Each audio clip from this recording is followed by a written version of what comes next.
Sometimes it's just too damn hot. You feel it? Yeah, I feel it. Giggity. My hair's a little mess today, people. Sorry. But it's not always me.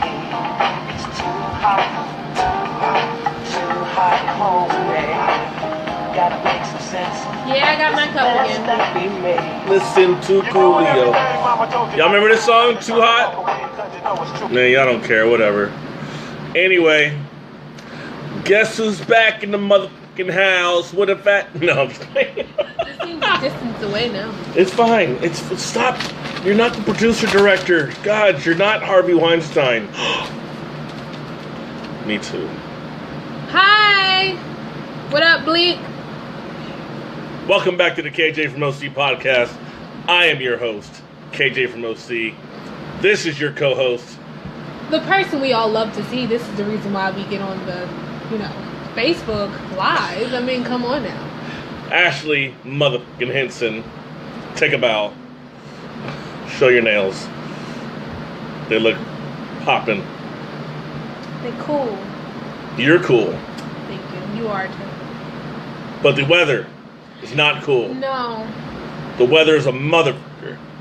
I should not be wearing a summer dress I think it's nice. toward the end Jim Duncan of October. from the band. Shit. I don't know. Yes, we saw them.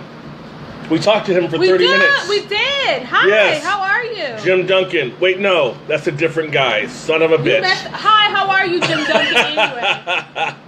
That's a different guy. It's my friend's cousin. You ain't good because you made it. Well, just ain't nothing. It was pointed. Ain't nothing wrong. I'm just saying. Brother be hitting threes. Please. So, welcome back to the KJ from OC podcast. We already did that part. You can find me on Twitter at KJ from OC, Instagram KJ from OC, where I post pictures of my food that I had at Ham Bones on Saturday. Speaking of Friday weekend, everything I did, I went I'm to... loving how this is popping off. Good right here. Lord, who is that? Yay! Is that Becky? I love it. Is that Becky? Acting crazy? Anyway. It's going off. What is it doing? It's all those likes. What is going on? I think it is Becky. Anyway. Thank you, Becky. You make me feel good if that's you. I went to Dark Harbor Friday night. Took 3 of my kids. One of them couldn't make it. And, man, it was a lot of fun. But I was so tired. My legs were killing me. My feet were killing me. So bad that when I came here the next day, what did I do? You went to sleep, people. What did we watch? As above, so below. What do you rate that movie on a scale of 1 to 10? I rated it as a 5, people. Ouch. I'm sorry. I honestly didn't get the concept of finding hell. And that's pretty much what it was. Trying to find the hell. I thought you were going to say it was hellish. No, as above and so below. To me, I feel like if in fact we are trying to find a hell on earth, what would be the premise behind finding it? Like, once you actually find it, then what? Because I don't think we would be alive to even say anything about what we discovered and how we discovered it. Well, remember, where we discovered my position was, which I think is the right position, is that you have the free will to enter and exit hell as a live human being, where as a soul, you don't have the option. That scared me for a second, because like the glare, it made it look like there was like another thing. So you might want to close that door before I shit myself. You're alright. That's what we're talking about the movie. Pretty much. Yeah, but I think as a soul, you can't enter and exit hell on your own. It's only as a human being. Either way, what the hell's the premise? Get it? I don't know. I think it would be interesting to know where actually hell is located. I'm sure somebody from Europe or America would fuck it up and then sell it and try to con the devil. Yeah, because knowing gets us where? And what does it do for us? Right. And that's more of a therapeutic question. So, what is that doing for you currently? Next topic. You just end on that. Drop the mic. So, if you guys remember last week, I had a story to tell about a gal I met on blackpeoplemeet.com. Oh, yeah. And if you were following me after the show through Wednesday, and you were following my posts, she hit me up, and things kind of got interesting. So where I left off last week was, so she decided to assume and make an accusation that I was gay. And I'd never even talked to her outside of a phone conversation one time prior to that conversation. Mm-hmm. And she said, based on your connotations, I feel like you're going to be gay. And I was like, where's this coming from? It's coming out of nowhere, yada, yada, yada. And it led to a long conversation / argument where I was obviously offended. Should have been. Right, and I totally was. Still kind of am, because I'm still kind of petty about it and don't really feel remorseful to a degree. Shouldn't be that petty. But, I mean, the memes I have are petty, so it is what it is. So as I was driving home, last Tuesday, talking to my buddy Kevin. Kevin, I know he's watching right now. Man, me and Kevin are on the phone for maybe 20 minutes or so after the show, because we were talking about everything, and he wanted an update. There was no update at the time, other than just the fact that she and I had not talked yet. So as I get home, literally as I'm parking, she sends me a text and says, hey, what are you doing? Tyrone's watching. She says, hey, what are you doing? I said, nothing, just got home from doing the podcast. And she said, oh, you do a podcast? And I thought, I can't ever share this with you. Because she asked. Wrong question. Send it to me. And I'm like, ignore that comment for a second, and we'll just, move on. And so the conversation continued via text as I'm still on the phone with Kevin, who's now getting an update for everything that's going on between me and her in this conversation. And she says, are you mad at me? And I said, no, I'm not mad. I was mad prior, right? I had a right to be mad. But then I was just more perplexed. Like, once again, it's, where did this accusation come from? Mm-hmm. Oh, Kevin's right there. There he is. And she never had an answer. I know she said connotations before, which means maybe some kind of way that I expressed myself or this or that. But that could mean anything. It really could. I mean, that's why, to me, it was just like it came out of nowhere. Negative connotations, what is it? Right. And so she would never kind of even expand on that or even go back to it. She just left that where it was on Saturday and never even mentioned it again. So as we continue texting, I just said, I'm perplexed. I'm not mad, I'm perplexed. She says, perplexed about what? And I said, are you f***ing for real? Like, what you still don't get it. What do you mean perplexed about what? Like, there was a situation that happened Saturday that you hit me up Sunday after I deleted your entire contact list from my contact list.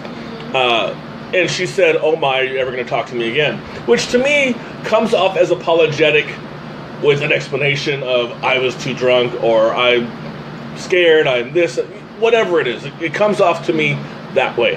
Apparently that was not it, because within 2 minutes of me saying I was perplexed, it went right back to, so are you gay or not? I'm like, are you fucking kidding me? He's getting revved up all over again. What kind of question is that? Hey, I want to get to know you, but first, are you gay? If I was trying to get to know you, why would I be gay? It makes no sense at all. It's like saying, hey, before I get to know you, are you a member of ISIS? What? Can I say Allahu Akbar sometimes? So what? So what? Anyway, so the conversation continues, and eventually I end it, and I said, look, this is not going to work. Obviously, because of, how you came off. This came out of nowhere. She defended herself, over and over and over again. Like, this didn't come out of nowhere. And I'm like, well, then where did it come from? Like, specify what it was that I said or did, which was nothing. So, whatever. And so I just said, vaya con Dios, go with God. I said, I really liked you. And this is disappointing, but it is what it is. And so, ended it there. Wednesday, I woke up. And I was in a mood.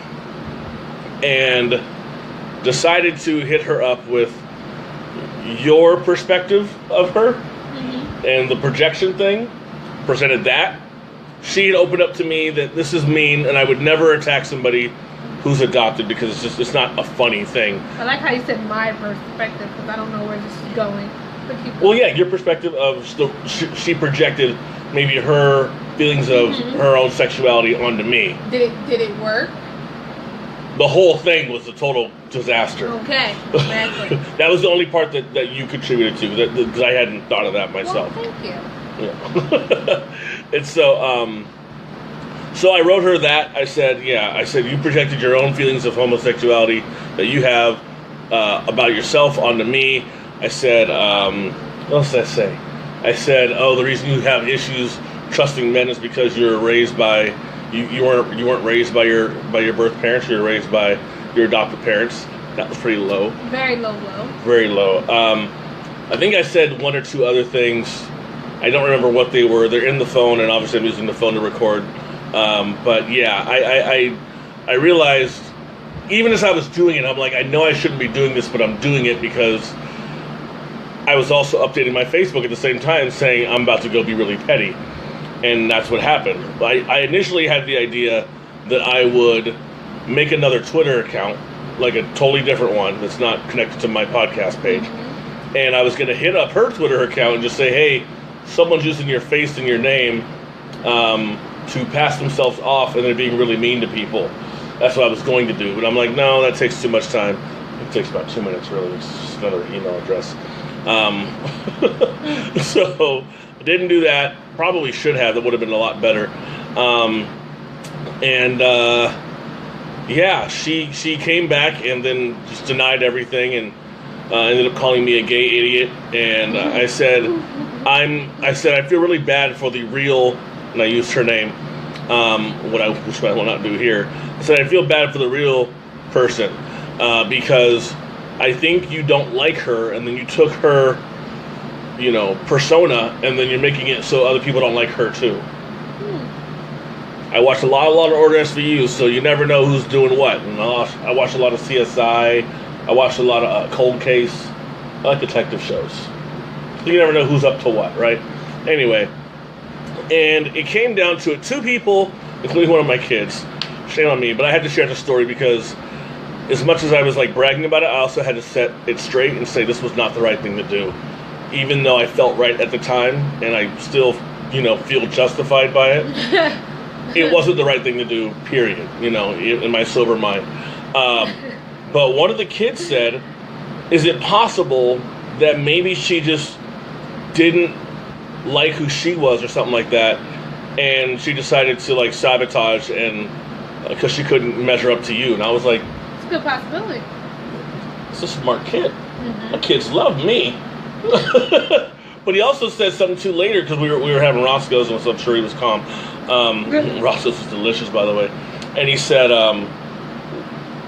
how could she not like you? You're a really likable guy. And I was like, that's sweet. A really sweet kid. He's 21. He's not a kid, but you get my point. Anyway, so yeah, I thought it was very nice to him. And another friend of mine had said the same thing. She said it's possible that this girl sabotaged because, maybe she liked you a lot but wouldn't admit it, and then decided that she didn't measure up, so she's like, I'm just going to sabotage and cut it off, which may be what happened. And so after the whole, you're a gay idiot thing, whatever, just conversation ended. I have not talked to her in a week. Almost a week now. And I did decide that night, and I was still talking to my buddy Kevin. Hi, Kevin. And I went to, she's an author, and I'm not going to mention her book or anything because then that just gives more personal information about her. I went to her Facebook page for her book, and I saw a video of her talking about the book that she wrote.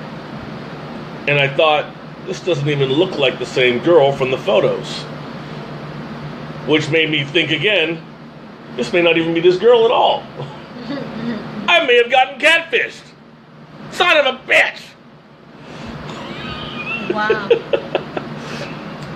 Because she had a couple of moles on her face in her photos on the profile that were not in the video of her talking about the book, which they could have been removed. You never know. Or you can paint on, like, moles. Paint on moles? I mean, like, I see... What do you mean paint over? No. I see women create moles themselves. By, like, liners or pencils. Well, not liners, but pencils. Oh, these were, like, bigger.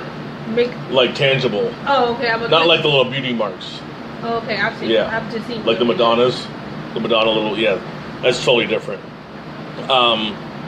Yeah, those were missing. And someone I told someone else's story earlier, and I showed her the photos, the comparisons, and she said, yeah, I don't see the moles, and her photos that she used for the profile may actually be a lot older. Like they might be 10 or more or years older, and I thought, that's a good point. I had no idea. I didn't think of that. Because if you look at the two pictures, they look completely different. Yeah. You saw the pictures, right? Yeah. It looks like two different people. They do. So they do. I think at the end of the story, at the end of all this, I may have gotten catfished. But I will say this: it did sound like her. Okay. That was the only thing I could take away. It did sound like her, and that was it. Everything else was just like, you went from nicest lady I've ever met to you are a horrible person. So sad, so surprising, but it is what it is. That will never happen again because I'm officially almost done. I'm officially almost done internet dating. For now.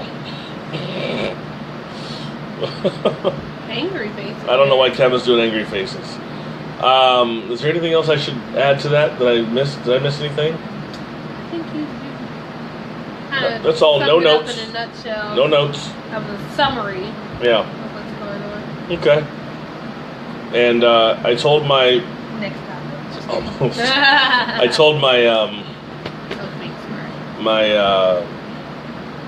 who the hell did I tell? I told Nick. I told my mentor. And she wasn't disappointed in me, but she told me I should have left it where I left it Tuesday. Me and Nick be on the same. Hi Nick, you see you this. Because I could have won, essentially, by not showing a bad side of me. But you became the chief of the petty patrol, and that's what happened. I did. And the other part of it, too, is professionally, while I don't know her and I'll never know her, my name's attached to those actions. While it's KJ doing it, right? It's not like real DID, but while KJ's doing it, my real name's attached to it, you know? So it's like, how do you do... It's not real DID. No, I made it up. It's not real DID. Hi, Gretel. Hi, Gretel. Welcome back. All right, now we can get next topic. Like my nails. Oh my god. All right, I'm done. You know, let's just do this topic. All right. Here's a topic. You guys ready for this one? Ooh. If a chick takes a man out, is he supposed to give it up at the end of the night? What do you think, Ashley? If a chick takes a man out, is he supposed to give it up at the end of the night? Absolutely not. No, I was like, for real? No. Absolutely not. I think that is your prerogative if you decide that you want to do anything related to giving it up. However, no, there's no however. That is the if, and, or but. Right then and there. It's your decision, and I feel like if you decide at the end of the night you would like for this guy to go a little bit further with you, then that's something I think you and him would have to discuss.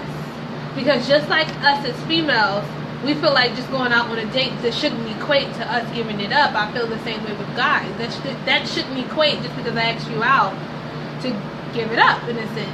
Because giving it up means what? To some people that may mean, okay, we're having some, intimate intercourse or something, or that may mean we just kissed. Maybe we held hands. Maybe we, I don't know. Whatever you guys like. Stop. Whatever you guys like, that may mean that for you as far as giving it up. However, I don't personally feel like that a guy should do that. I am not a guy, but maybe KJ would be able to intercept this ball and tell us. And run it back on Tony Romo for 6. Ooh. Cowboys suck. We won. I don't even know. I'm not watching. Oh, Take a knee. Just won. Take a knee. Take a knee.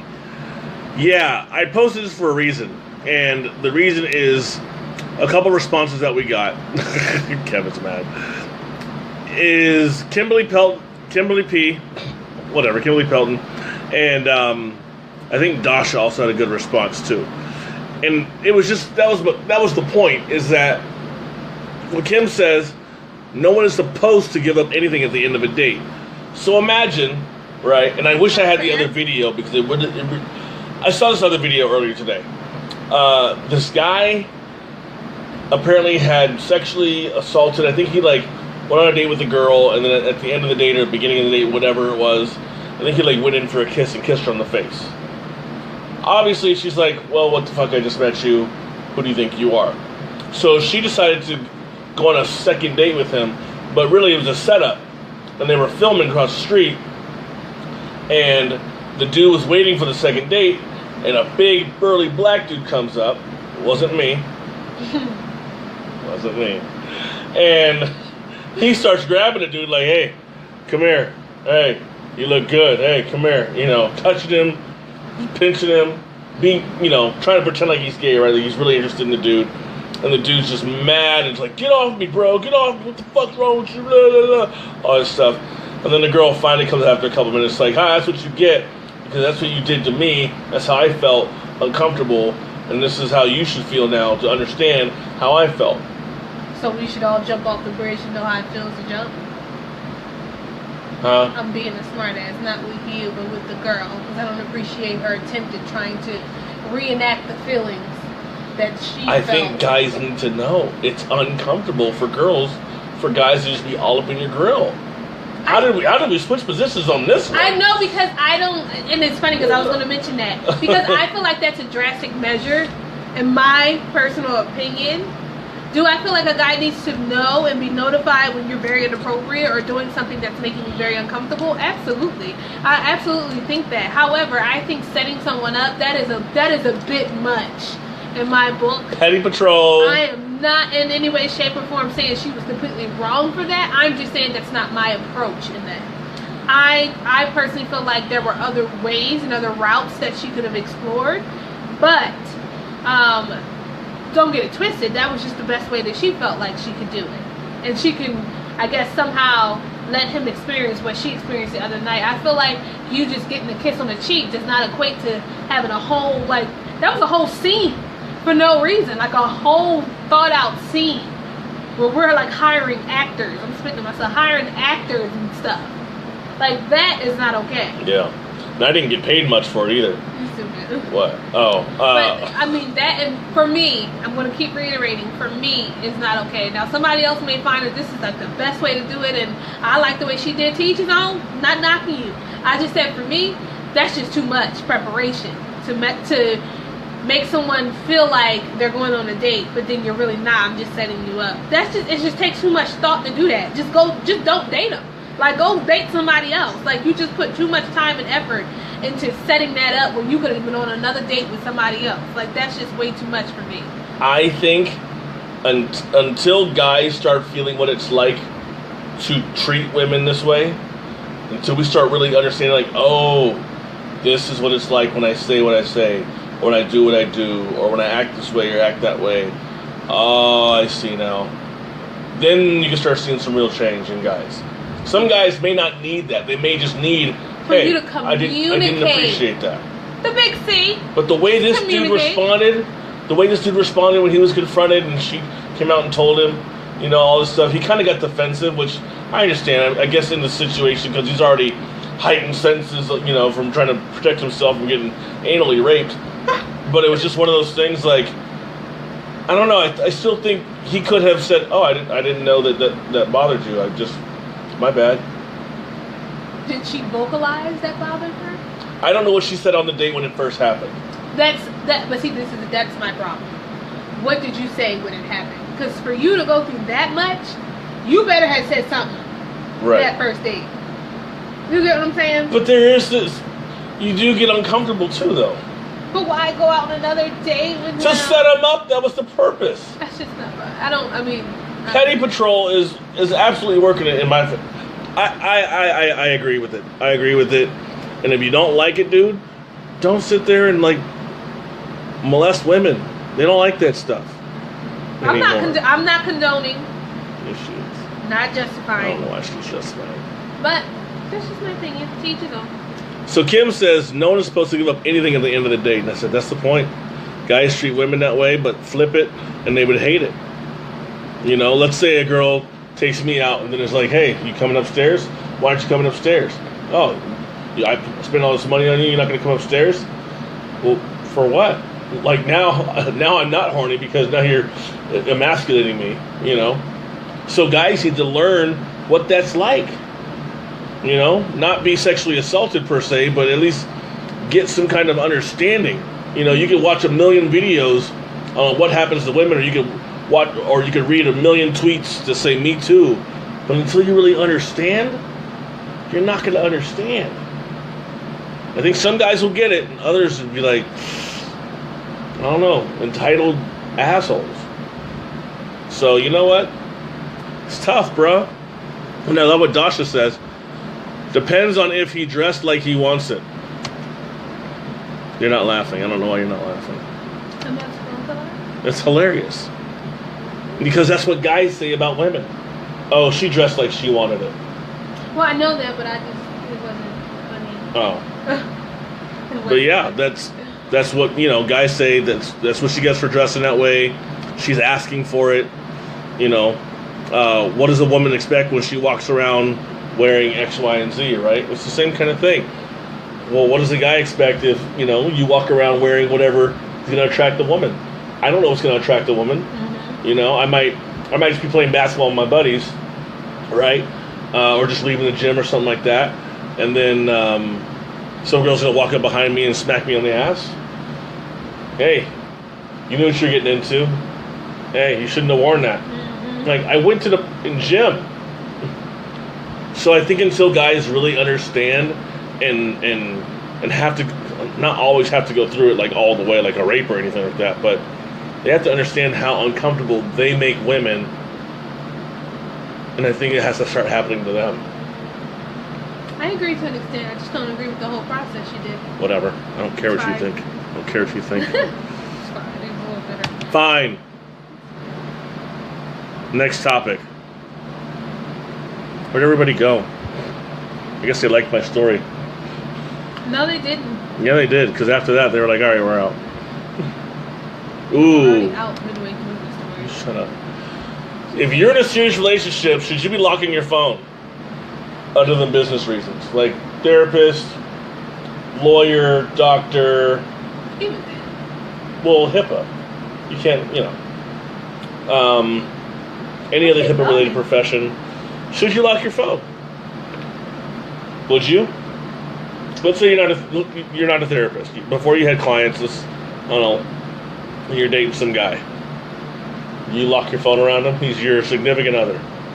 I'm not big on locking phones. Like, my phone's not Really? normally like that. 'Cause I see your phone. I've been looking at your phone for like 10 minutes. I've wanted to grab it, but I have self-control. Yeah, but it's not locked. Oh. Do you lock it at work? No. I make sure it's not even like with clients just sitting around or anything like that. Is it in your purse? It's always with me, either in my pocket or my hip. Oh, okay. Like, you know, it's always with me. Like, and whenever I do leave it down, it's in an area that's closed and the clients are not in there, you know? So it's like, for me, granted, I feel like certain things do need to be locked. I do. Yes. I absolutely do. Just for HIPAA reasons and for other reasons that be. But I'm not a huge, like, I gotta be a secret and I gotta keep it locked. I got some stuff in there. I'm just like, whatever. Yeah. I'm just personally not that type of person. I know other people who absolutely want to lock it. Don't get it twisted. I've locked it before, but I'm just not one of those people who consistently lock stuff or like always have to have this like screen protected password. Like it's just unnecessary, like Inspector Gadget stuff. I'm just not into that because I feel like if you have to lock your phone, then like if you have to go to that extent in the way in which you lock it, because there's different levels to locking phones, then I feel like, okay, maybe you need to have a conversation with somebody about why you're doing this, or maybe that person needs to have a conversation with you about what is your reasoning for doing that. Because some people get the, what is it, facial recognition, you get the fingerprint. Oh yeah, fingerprints, yeah. You get the numbers, you get the swipe pattern. The swipe pattern. You get like a whole bunch of different stuff that you can do, which is cool, but some people have not one, not two, but 3 locks sometimes. 3 locks? Which I find is crazy. Because I always thought hiding? It was 1, maybe 2, but 3, I think you're going a little too far. Goodness gracious. 2 is already too far for me, but 3, it's too much. I think so too. And sometimes you have to learn a new language if you want to see what your spouse is talking about. KDB says, I never searched through his phone, it's her ex-husband, looking for something bad. Not that it mattered, because he had legitimate reasons to talk to his mistress, who was his ex. Because they had kids together. They had 2 kids together. So he had to talk to her still. Yeah. You know. He said also they communicated in Spanish most of the time, so I couldn't understand it anyhow.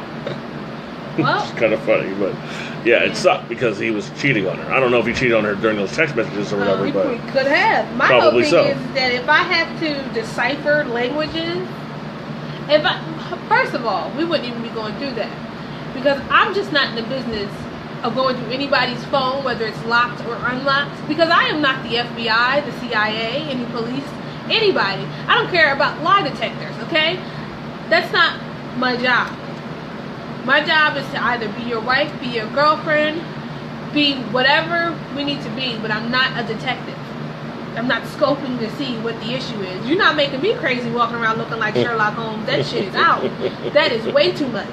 That's out of here. That's out for me. There's another one regarding passcodes and fingerprints. Kim P says, I knew my ex was up to some BS when he changed his passcode on his cell and removed my fingerprint from being able to open it. Okay, but see, why the hell did you have your fingerprint on his phone to open? I think that's just a bit much. Well, some people say, and I think Effie said it earlier, or maybe it was someone else, if you're playing music or someone else has a different Spotify or whatever, you know, and you want to listen to music, well, you need to unlock it real quick. Boom, there it is. Instead of asking, hey, can you, maybe they're in the shower, maybe they're gone.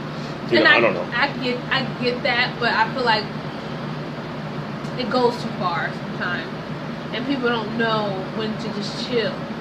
You know, it's like, and it's not me trying to say we gotta hold these secrets or keep these lies alive or something. It's just an extent to the way in which you go about certain things. Understand? I'm gonna scan your fingerprints from this video and steal your phone. Mine doesn't have thingies. It's just a passcode.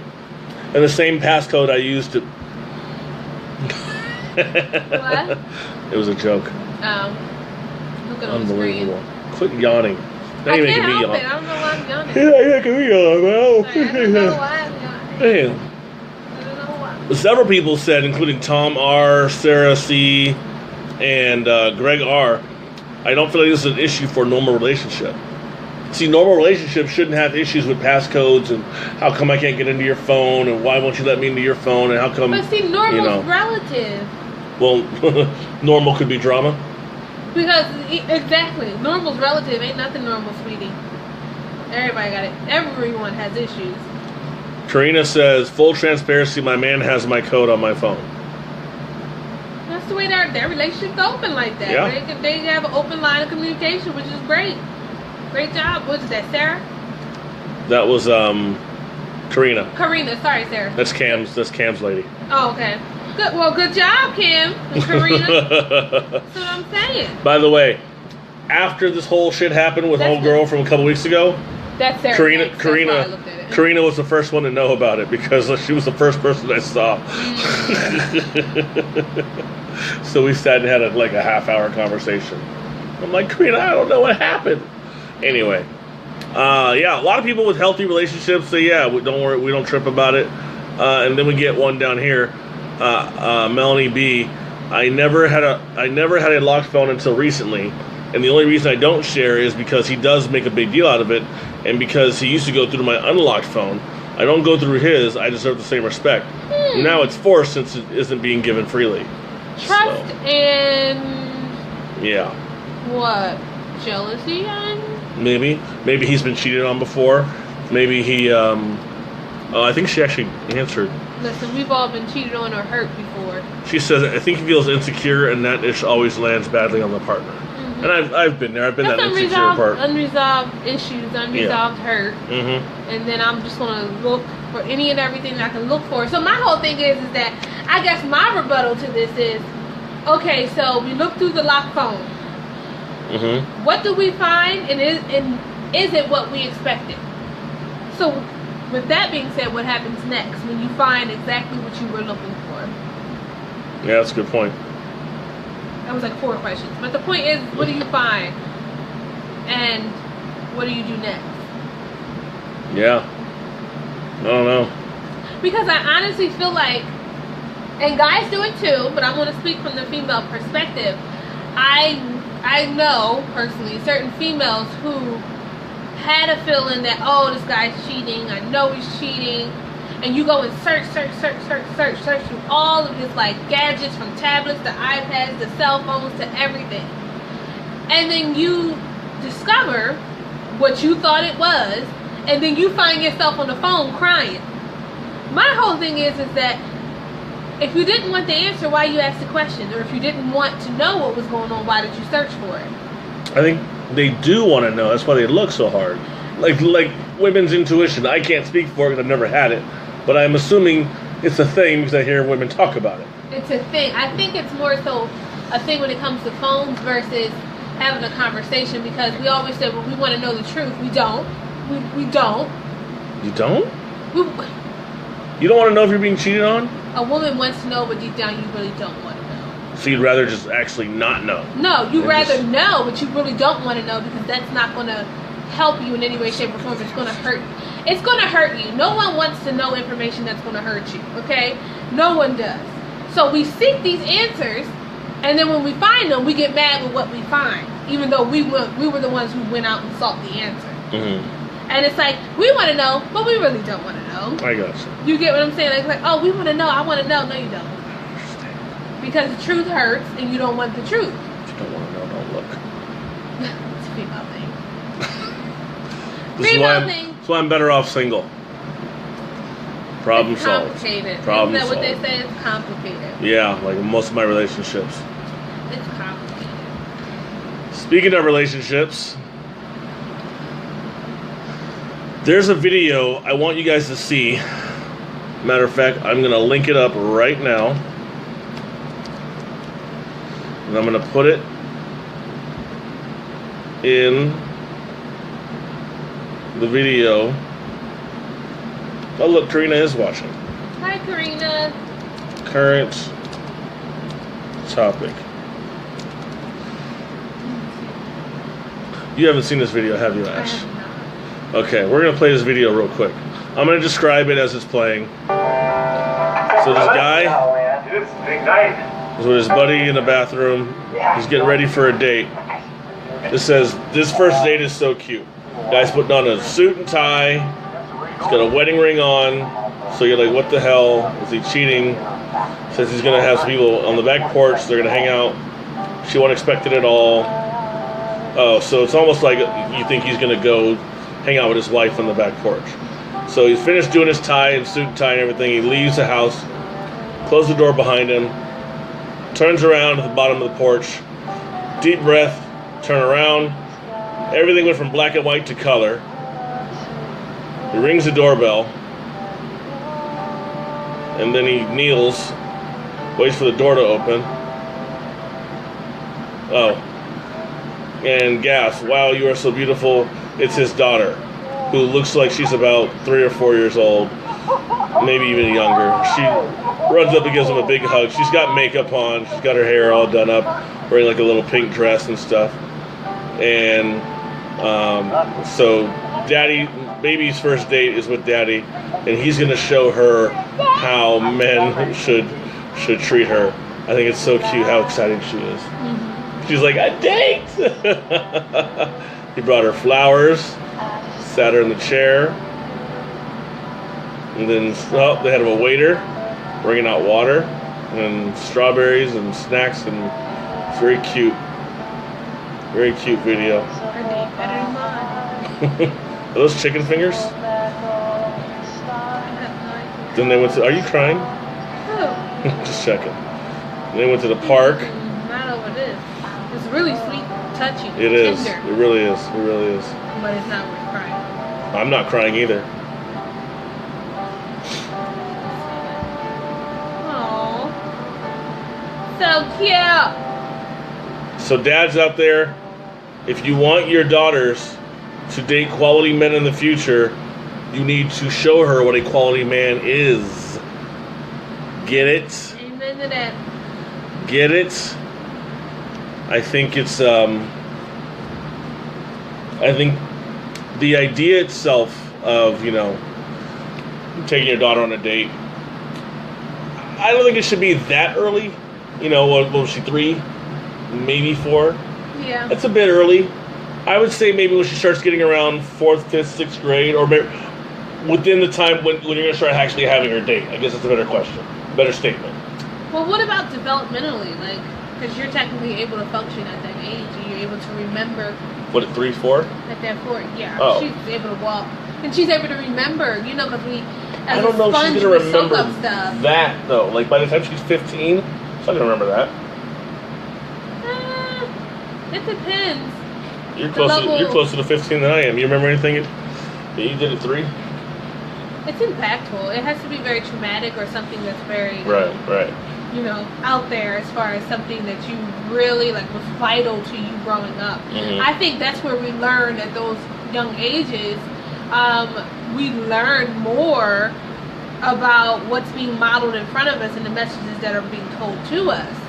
And I feel like we're taking it in. It's almost like, okay, we're sitting in front of the TV, we're not really watching TV, but we're doing something, but yet your brain is still soaking that in, And I feel like at that age, it's still soaking in. It may not be registering at that moment, but it still kind of soaks in. Yeah. Because that's just the time frame when your brain starts developing, you start understanding stuff on a different level. Dads need to get on it, man. So many dads are absent. You're vital. Fathers are so vital. Seriously, that's why you have Father's Day, man. Fathers are so vital, especially for, proper female development in the arena of dealing with males, in the male arena. And even fathers are just I wouldn't say even more, but as important to other males to teach them how to be men. You want your boys to grow up to be men, to be loving, to be respectful, to be honest with the women that you also want your kids, your daughters to be women. Absolutely. But that's that.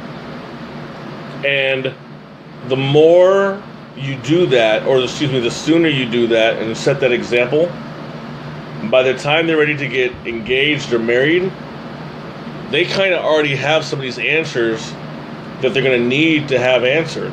So the questions that they're going to need to have answered for topics like this. This is my leg too, by the way. I don't know. I was just saying. 100 questions couples should ask before getting married. Oh, we're asking what kind of questions? So I asked them. I said, if this book was being written, what would you have to include? So Effie had some ideas. Austin had some ideas. Dasha did. And actually, can you grab, open up see the part that's open in the back? Can you grab the book out of there? I'm getting my cookies too. Do you want me the cookies? I always want cookies. Thank you. White book. Not IFS. Nope. Nope.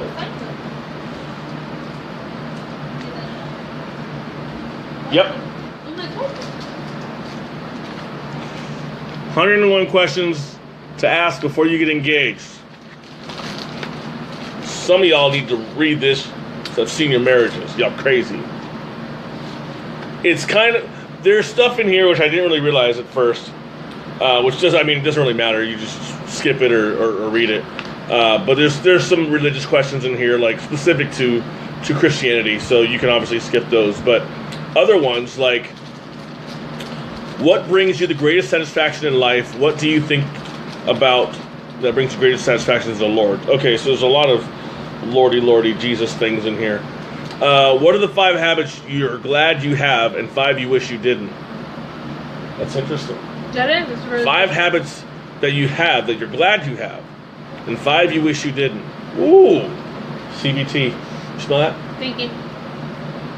Metacognition, thinking about thinking. Who are the people in your life that have influenced you the most and in what way? Because that tells you what's important to you. How would you keep romance alive if you were to marry? Because there's a lot of people. I talked to someone earlier for a little bit at school, and he's married. He's been married for, I don't know, maybe a few years. And we were talking, just kind of having a random conversation, and he said something about how it's been like a couple weeks since the last time he and his wife had maritals. I'm like, well, what's the issue? I said, is it that you're both busy? You know, like, is someone mad at someone? Like, that could also be the answer. But he's like, yeah, we're just busy. You know, he's in grad school. I don't know what she does, but he's like, we need to schedule this. Because if you don't schedule it and you're just going to wait around for the perfect time, well, when is the perfect time? Because you're always going to have other stuff scheduled. So you you put on your schedule what's important to you, even if you already know you're going to do it. When I was dating an old girl, I always put it on my schedule. Just so I would, not because I was going to forget, but just because it was important to me. We make time for what's important. I know where I have to be Monday at 2 and Tuesday at 10. And, well, I was going to say Tuesday at 5, but I don't put that. But Tuesday at 7, that's in my phone. Tuesday at 5, no, because I already know I'll just be there. But anyway, I'll ask another one. It's not a gaudy one. Ooh, what would those in your prior relationships say about you? What did you learn from them? Now imagine that, like having to answer that question. Having your significant other or your potential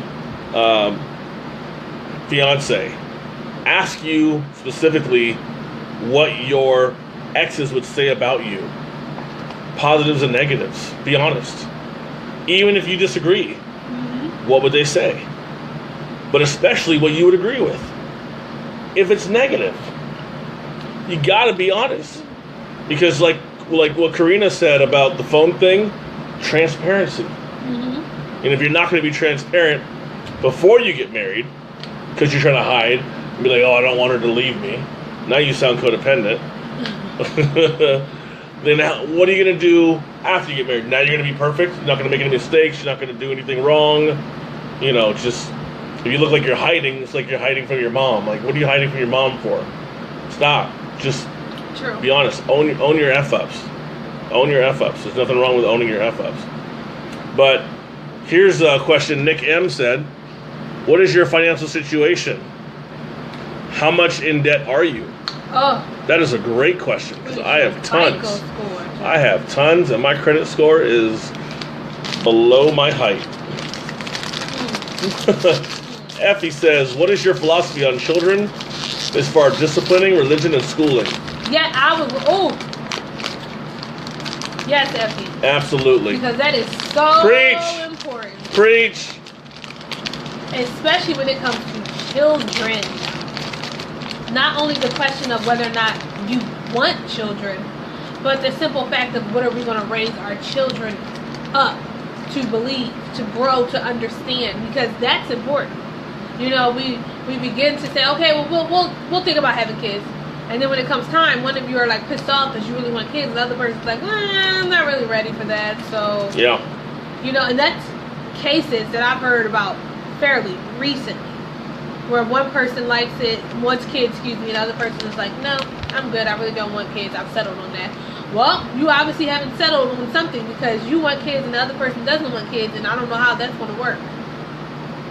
And even when it comes to religion, no offense, but you can't be Muslim and Catholic. Sorry.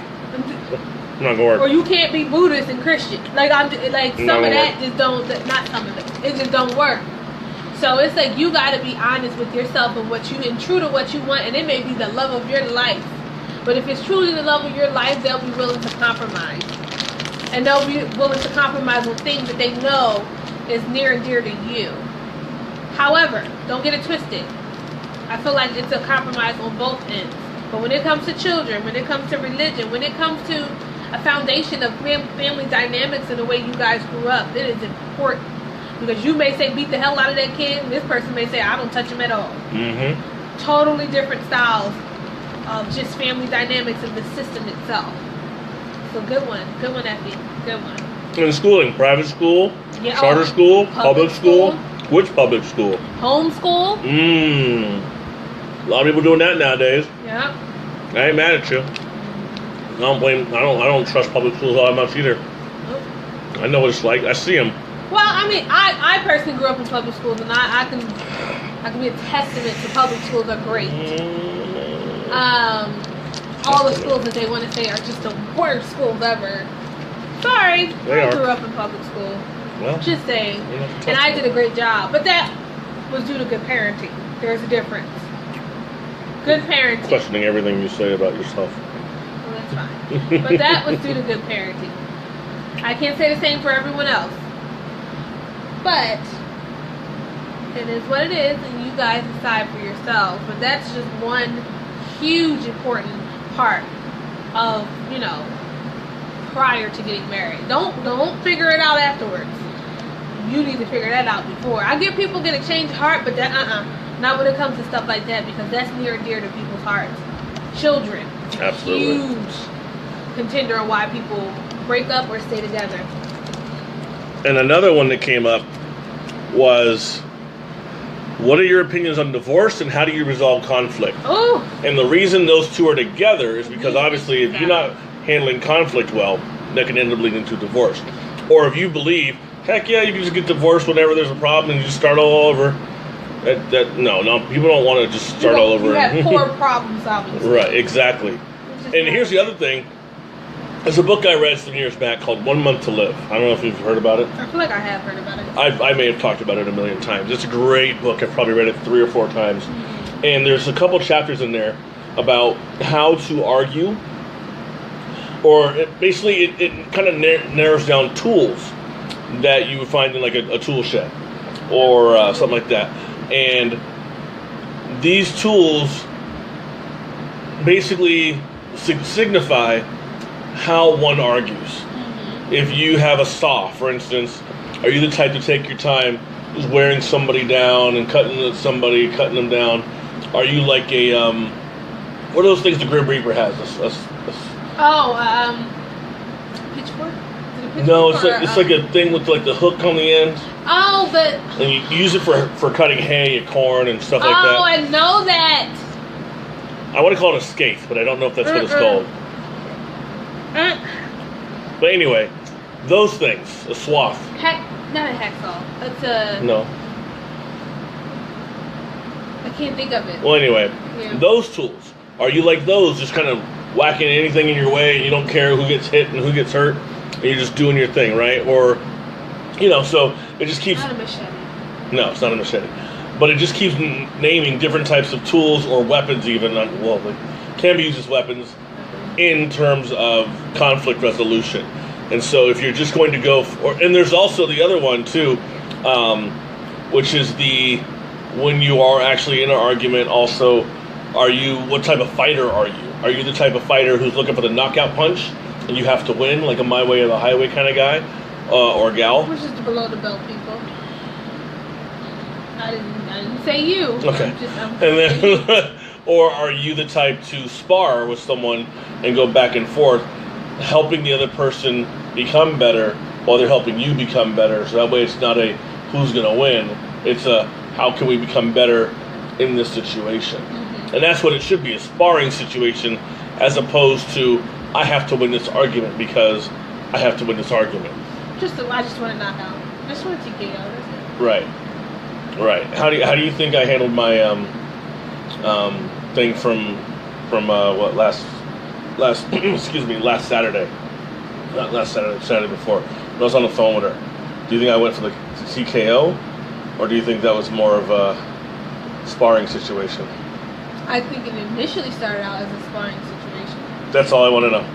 I know it eventually became a KO. Yeah. Yeah. But I think it initially started out intentionally being a sparring, so that way we can get some understanding and clarification on why you felt the way. Because I'm gay. Yeah. I mean, it obviously offended you. You have a right to challenge what was being said, but initially it was sparring. Yeah. But you won. Mm-hmm. But it wasn't a good win. Sorry, kids. Papa K isn't really all the greatest person in the world. I do some great things, sure, but I can be an asshole too. I'll learn. And the last one Effie posted, which no one hit like on except for me just now. How do you feel about equality for women, people of color, abortion, and rape? And those are also very important. Effie, you can tell you married. Girl. It's true, because her husband and I have had conversations as well about this, about people of color, about government stuff. Because it's so true. I need to know how you feel about different race, different ethnicity, different culture. Like, I need to know, are you adventurous? Would you be open to exploring those cultures? Do you actually have a negative connotation with these other cultures, race, ethnicity? Like, we need to know, because if you're going to walk around being racist, I can't rock out with that, because that's just too much. Or if you vote for Trump, if you think racism is not a big deal. Stance, yeah. You know, that's a whole nother issue. My goodness. I'd be damned. And that's why I don't date the way I used to anymore. Because I'm not getting down like that. Listen. But I'll tell you what I would get down with. Being the last person on Earth. What would you do if you were the last person on Earth? And by the way, crying is not an option. Ashley, what would you do if you were the last person on Earth? I don't know. I never thought about that. I have no idea. I'll tell you what I would do. Okay. I would look for Wi-Fi everywhere and try to unlock it. You know what's interesting though?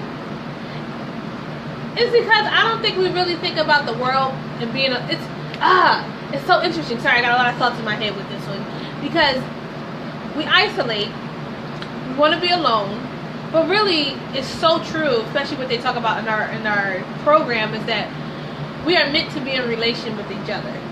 We are meant to have each other as a whole, because that's the way God designed it. Or from my spiritual perspective, that's the way it was created and designed. Mm-hmm. So to be alone, one single entity on Earth, I would wonder, would one kind of kill themselves, or would you procreate in some way, shape, or form? Well, how would you? Oh, so we're talking like finding a dead body and like, I don't know, trying to scientifically, because that's not. We all know that's impregnate not possible, but it's just zombie children. What happens next with that situation? I mean, because we're all meant to be in relation with one another. It's like, yeah. How long could you really live by yourself? Yeah, like, you would easily. What was that movie with Will Smith? I Am Legend. Great movie. But he had a dog. True. But he had, you know what I'm saying? You still had someone there. Yeah, he killed at the end. Or something there. It wasn't as if he didn't know. And not only did he have a dog, he had these random, what was it, like zombie-like things? Well, no. Well, the mannequins he gave names to. There was one. Remember, there was Fred. Yeah, I think. See, that's something. So it's even though it's not real, it's like, well. You still got. And look, Tom Hanks in Castaway. What was his volleyball's name? It was Wilson. Well, that's because it was a Wilson. Anyway. But still, it became his friend. It did. Because we all are meant to be in relation with one another. We may not like people at times. True. But we are all meant to be in relation with one another. Like, I don't mean in the sense of let's hook up with one another. I just mean in the sense of like community, a sense of togetherness, oneness, a unity. So you said community and unity. It ended up rhyming. Oh, I did. Keep rapping. I don't Don't stop rapping ever since the very first day. I'm like, I don't have any bars. Oh my God. What? I don't know what that is right now.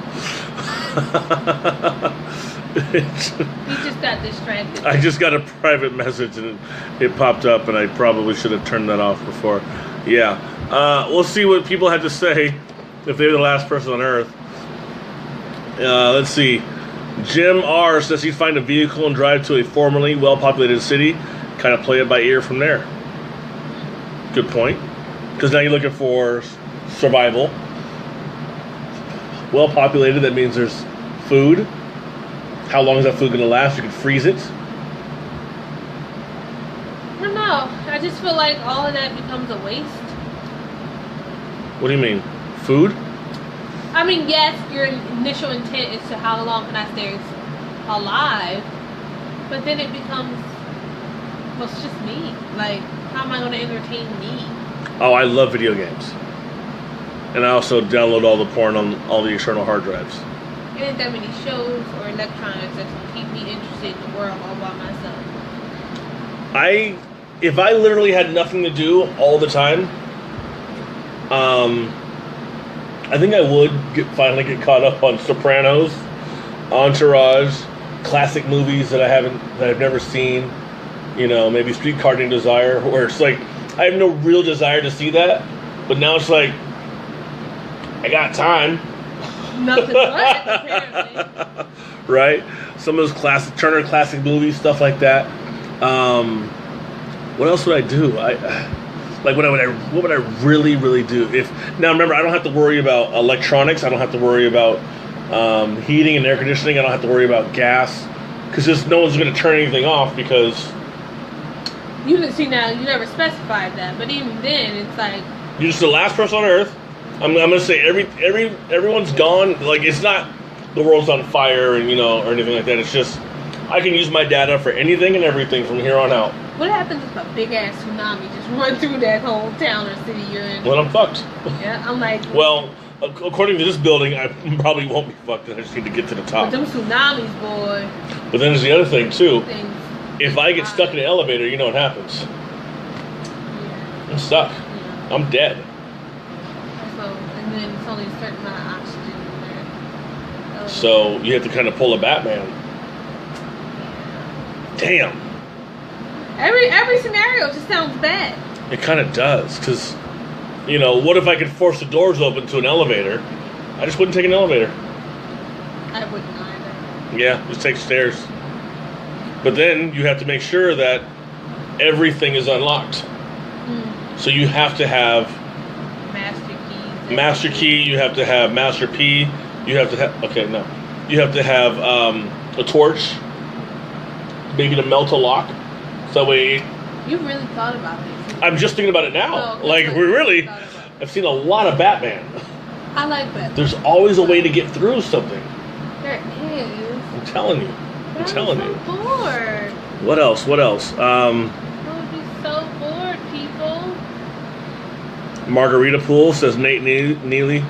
So we just gonna get drunk? He has kids and a wife, so he's just like, oh God, I get to relax. Fran Shong says she'd go back to sleep, finally have some peace. Al Boogie says he'd collect all the guns and ammo he possibly can for the eventual zombie apocalypse, break into the White House and make it his home. That's funny. Leave it up to me, I'll paint the White House black. That would be dope. It would look scary. This is a really good answer, and I think more people should have hit like on this, because this is legit. You collect all the books on farming and surviving so you can skin and butcher cows and other sources for food. If you're the only one there, where's the animals? Last person. Well, I said animals the first time. You was like, well, it's only one person. I don't know. I'm just reading the meme. Oh. Dang, girl. Because you can have sex with animals. Oh, that's nasty. It is nasty, but it's been done before. I'm sure it has. Britannia P says she would read. That sucks. It would be so boring. I'm sorry, girl. Vanessa Cece says she'd kill herself. I wouldn't want to be the only one alive. That's just that's morbid as fuck. I mean, I don't want to say that, but that's kind of where it goes, though. Oh, here we go. Here's a couple of dog lovers. Kelly Anderson, she says, pray to God while hugging her dog. So she's got her dog with her. And Aurora A, she says, fuck, all the locked up pets and animals, get them out, whether locked in a cage or home that requires human attention. After that, she's going nuts, having drunken public fun, hitting and playing, using all the toys she can to get her hands on. That's funny. Did you think that was funny? You didn't think that was funny. All right. Grab all the best, still fresh meat and green products, freeze them, check if the internet works, learn how to fly online, then hit up some dope spot, plant some seeds, then if still online, watch Netflix. If it's off, I'll hit up a comic book store or a Barnes & Noble. Oh, and stock the bar.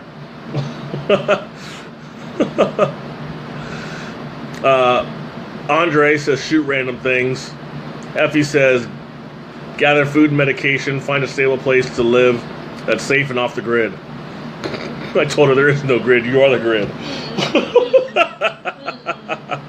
That's not good. Is that Mel? Jeff, I love Jeff, but Jeff says some shit that's just like, bro, really? He said, enjoy some necrophilia. No. See?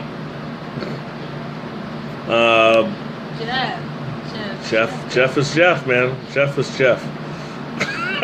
Dre says, one man drive-by shootings. What are we shooting? Nothing. Something like what? You are cracking up. David says, it's Effie's husband. Last person on the planet, I'm going to the beach and post up until I figure out where I'm living the rest of my days. Well, I guess so. Have you thought what you would do now? No, that was all I had left. That was it? That was it. Jeez. You're no fun. I know. I know what your problem is. Kyle. Last topic. It's been 3 months. This is for you, Kevin and Cindy. It's been 3 months. You think your significant other is a better fit for your friend. Oh! Alright. Do you break up or do you set it up? I'm going to invite Kevin and Cindy to watch right now. Are they in a situation as such? Well, the reason I'm inviting them is because this is literally their story. Are they the lovers or one of them like someone else? I guess that's good enough. Yeah. Anyway, so a couple of friends of mine, Kevin and Cindy, when they were in junior high, Kevin was dating a girl who told him, "You're better for my friend than you are for me, and I think you guys would be a good couple. So have at it." It depends on how much she liked him. Well, that's the thing is, they didn't like each other initially that much. And after being together for a while, I guess they broke up at some point, and then got back together when they were older. It didn't take very long for them to get married, and they've been married now for 5 or 6 years.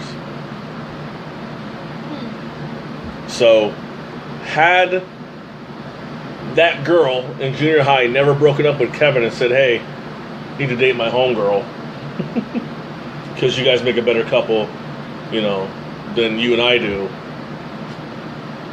like, they never would have been married. It's just so interesting. I mean, because it's I don't just know like if I how can you do it. pull your ego aside. Because some people, Right. deep down when somebody's meant for someone else, but your ego gets in the way because you don't want that to be the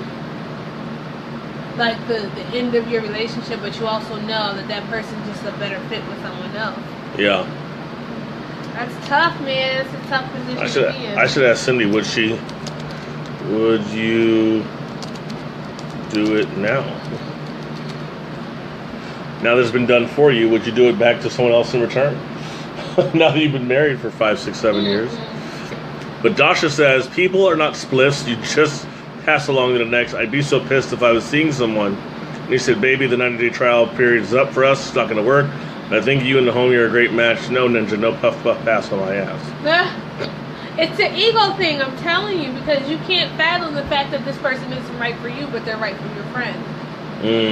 You know, it's an ego trippy thing because it makes you feel like, damn, like you don't want me. You know, yeah, like. But then you overlook they want you, and you're going to be good with them. Granted, you know, it's junior high, so you never really know like how things are going to work out, but still, I just find it kind of interesting. Mooney says, I was one of those people that would set it up quick, but after it backfired a couple of times, I stopped. Oh, so she used to be. Oh, she was one of the ones. So she really has done this. Wow. Cindy said, this is what happened to her. So this is what happened to me and my husband. If it didn't happen, I don't know if we ever would have dated, so I would set it up. Did you just boo her? No, I said ooh, not boo. Sorry, girl, not boo. I was saying ooh. Britannia P says, depends on if you don't mind being in the friend zone with him or her. I said, that sounds selfish. She says, maybe. But if you are setting up your friend because you are sure they are meant to be, then you so will be in your life. Oh, then your significant other will be in your life as your friend's significant other. It isn't beneficial to their relationship if your friend can't bring her significant other around you. It will put a strain on the relationship, which isn't fair to anyone. I see what she's saying. She's saying if you can't handle being around them when they're together, then don't do it. Or maybe do it and then leave them alone. Because don't do it sounds selfish, where don't do it is like, look, I'm going to do it, but I know it's going to hurt, so I'm going to need some time off. Which I would understand and be like, I totally respect that. That's actually very humbling. If somebody was like, hey, I want you to be with my girl because I don't think I'm a good match for her, but I can't see y'all for a while, at least not together. Yeah. It's a humbling experience, but it's taking your emotions and your feelings out of the truth. You know, it's like, I'm too emotionally invested, which you should be, because that's the person you're with. But we all know that if that person's right for that person, push your ego to the side. Yeah. You know, and that's hard to do for a lot of people. For anybody. Very difficult. I don't think there's any girl I ever would have dated where I would have told somebody, oh, wait, yes. It did happen. I was telling Kevin that last week. I was dating this girl in high school. She was my winter formal date my junior year. And after I went out with her a couple times, like we made out and everything and the whole nine, after that date, that winter formal date, my buddy wanted to date her. And I tried to set the two of them up, and she was very offended by it. I hadn't talked to her like in a week or two. I don't know. I was a player back then. That's the wrong way to do it, people. My bad. You don't do it that way. I have attachment issues. Leave me alone. We can't use that for everything. Oh, look, there's Kevin. He's still watching. Hey, Kevin. Britannia P says, the theory is this, and we're almost done. Sally's dating Mike. Sally's best friend, Melissa, is perfect for Mike. Mike seemed to get along with Melissa, too, and always has fun when the three of them hang out. Sally states that she thinks Mike would be a great match for Melissa. With the whole I love you, but not in that way, we are better off as friends. Then Sally tells Melissa what is going on. Her and Mike hit it off like Sally knew they would. Sally is throwing a party and wants Melissa to come, but she can't bring Mike and various other activities.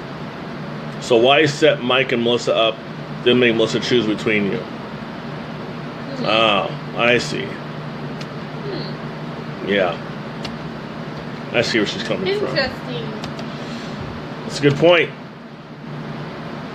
I'm tired. I am too. We should go to bed. We should. I'm KJ from OC. This is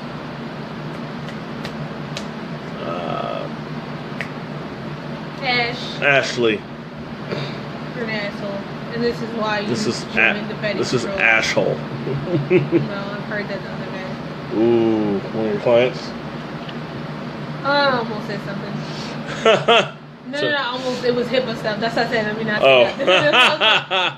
I can't undo it once it's been done. Yeah, I was like, oh, that's HIPAA stuff. Well, Tyrone and Andre, we thank you and Kevin for watching. Thank you. It's like 5 black people in a room and white folks are scared. So, again, see you guys next week. this is my stand-up stance. I don't know what we're going to talk about. We already talked about this thing. I'm sure I'll have some more memes and random questions that I steal from other places to ask you guys. And catch me on Thursday night with me and Tyrone. I might actually have to move that to next week because I have a paper due Friday morning at like 3 p.m. Right afternoon. Before you guys close out, after I noticed some of you have already done that, Here she goes. please write us some questions, some comments, some concerns, anything that you would like to see on the show, anything that you would like to hear or argue about on the show, or hear us argue about on the show, any other problems that you feel like are vital and you would love for us to help maybe give you clarification on that, or a clinical perspective, whatever you would like. We therapists, fool. Feel free to write in. I don't care if you're doing it on my Facebook, which is Ashley Henson. The black one. Not, yeah, that is true because it's a news reporter. It's a white news reporter. Told you. But the point is that if you have any questions, again, comments or concerns, or anything that you would want to say, like, hey, like, I would love it if you guys did this. I love it when you did this topic, or I love it when you did it that way. We're open, and we love to hear what you guys have to say. So please feel free to just comment. Drop by our pages, comment. Absolutely. Like a few things if you like. Or email me at kjfromocpodcast@gmail.com. Or find me on Instagram at kjfromoc, or Twitter, kjfromoc on Twitter. If you have any websites or anything that you would like us to see, please upload the link to any one of our pages, preferably his, because he likes all that stuff. So, please upload them. Let us see. Maybe it's a meme we didn't get to see, or maybe it's something about relationships, a book, a conference, a seminar, whatever it is. Just let us know because we love that type of stuff. But thank you for watching, and please stay tuned in, especially for next week and the following week and the following week. I mean, why does he always come in at the end? I don't know. But please stay. Carlos. It's so funny. Stay connected with us. We like to be connected with you guys. So please make sure you stay and watch us. We're not forcing you, but I know you guys have some brewing topics that you would like to talk about, or you would like for us to discuss. So yeah. Yeah. So we'll see you guys next week. And until then, peace out.